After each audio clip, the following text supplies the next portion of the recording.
there is an anti-intellectualism and anti-knowledge element to this. Absolutely.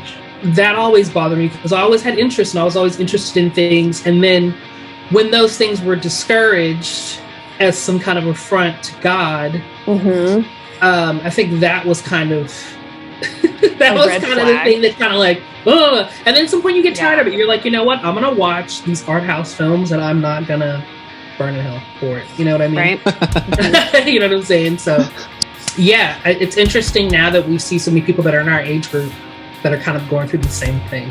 Yeah. I think now the silver lining to all this is that hopefully like our kids won't have to go through the same thing. I think that we realize that, you know, maybe our parents with their best intentions just went a little too overboard.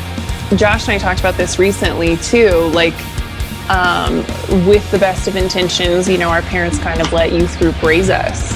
And like, well, we don't know how to talk to them about sex, so youth group can teach them about sex. And all of these things, you know, where I was recently reading this book called Pure by Linda K. Klein that was just wonderful.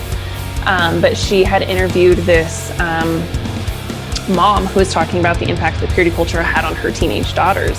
And the mom was saying, like, you know, she would take her daughters aside and like try and kind of combat the purity message culture and like, your body's not shameful, you don't have to hide it, all of these things. And she was like, but if I contradicted the youth group, then I was the one who was wrong. Like, it didn't even matter that I was their mother.